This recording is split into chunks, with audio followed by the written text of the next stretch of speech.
방향이 충돌을 했을 때 가장 중요한 거는 이 탑승객이 타고 있는 그 공간이 보호가 돼야 되는 거거든요.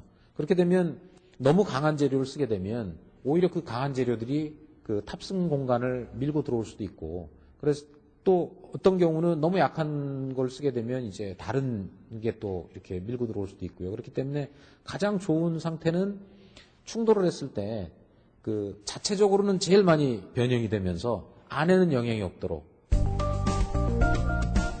자동차용 강재가 무조건 튼튼하다고 좋은 건 아니란 얘기다.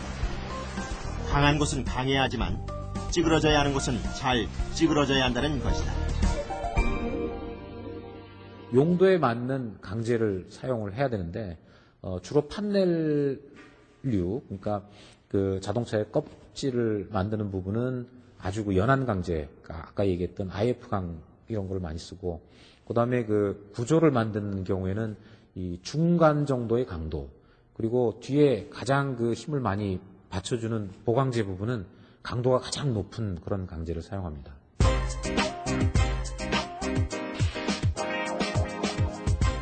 자동차용 강재는 운전자와 보행자의 안전은 물론 연비와도 직결되는 하이테크 제품이다.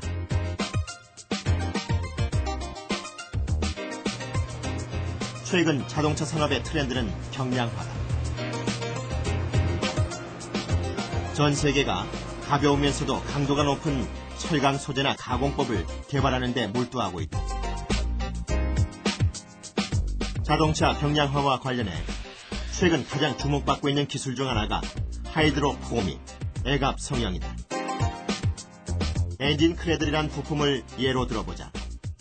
엔진을 올려놓는 받침인 이 부품은 기존의 프레스 가공을 할 경우 좌우와 앞부분을 상하로 나눠 총 6개의 부품을 용접해서 만든다.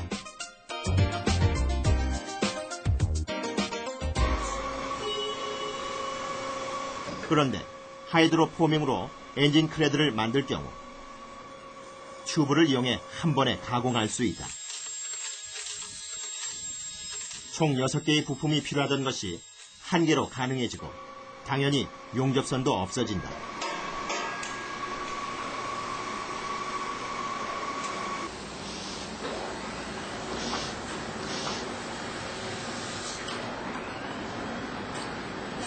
부품 성형을 끝낸 튜브 안쪽으로 높은 수압의 물을 쏘아주면서 원하는 모양으로 가공하는 것이 바로 하이드로 포밍이다.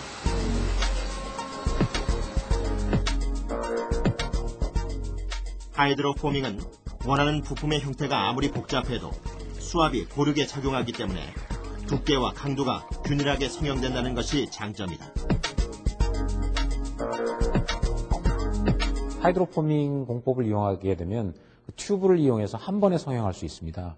이렇게 성형을 하게 되면 용접선이 없어지기 때문에 부품의 강도가 좋아지고 따라서 자동차 경량화를 약 25% 정도 향상시킬 수가 있습니다. TWB도 자동차 경량화를 위한 첨단 성형 기술이다.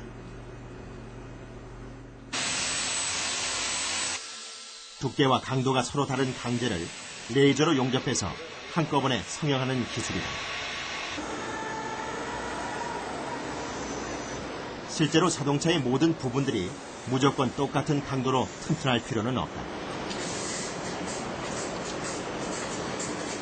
문짝만 해도 주변부와 중심, 위아래에 필요한 강도가 다 다르다. 이렇게 다양한 강도의 강재를 하나의 강재로 맞춤식 재단을 가능하게 하는 기술이 TWB다. TWB는 적정 강도의 강판을 필요한 만큼만 쓸 수 있기 때문에 전체 무게를 대폭 줄일 수 있는 첨단 공법 중 하나다. 우리가 전혀 생각지도 못했던 곳에서도 철강을 발견할 수 있는데 바로 타이어다. 많은 사람들이 휠을 떠올리겠지만 놀랍게도 타이어 자체에 철강이 사용된다. 스틸 타이어 코드라고 하는 바로 이 철사가 자동차 타이어의 성능을 높이기 위해 사용되는 것이다. 스틸 타이어 코드는 가느다란 철사를 여러 번 꼬아서 만든다.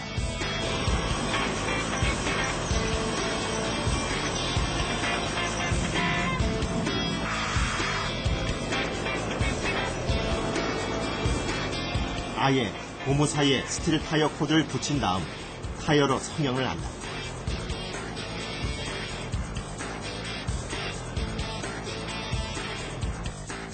타이어가 쉽게 펑크나지 않는 것이 바로 이 스틸 타이어 코드라는 철강제 덕분이다.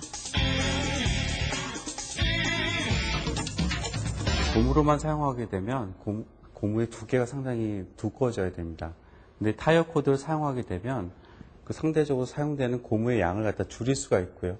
그럼 타이어 무게를 갖다 감소시키고 결국은 자동차 연비를 갖다 향상시킬 수가 있습니다.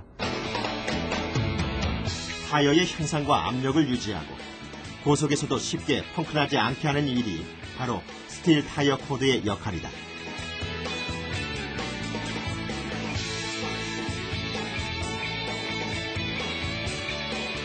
철은 현대인들에게 신속하고 효율적이며 경제적으로 이동할 수 있는 운송수단을 제공하고 있는 것이다.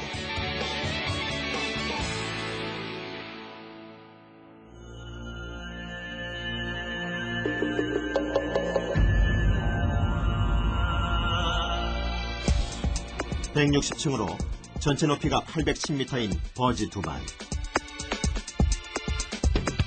지구의 스카이라인이 매일 업그레이드되는 가운데 내년이면 이 버즈 두바이가 세계 최고층의 기록을 경신하게 된다. 지구촌의 고층화 경쟁 역시 철이 있어서 가능했다.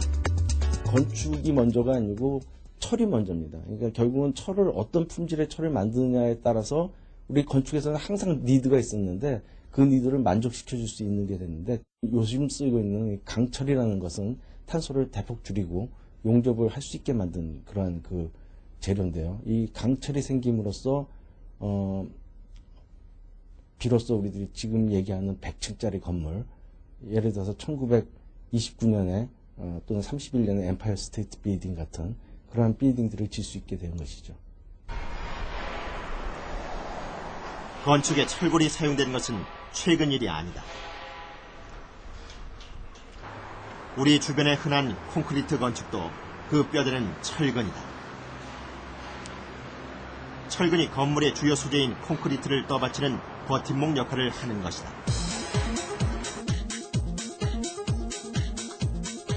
그런데 요즘 지어지는 고층 빌딩을 중심으로 철골이 보강제 역할이 아니라 아예 주요 소재가 되는 경우들이 늘고 있다.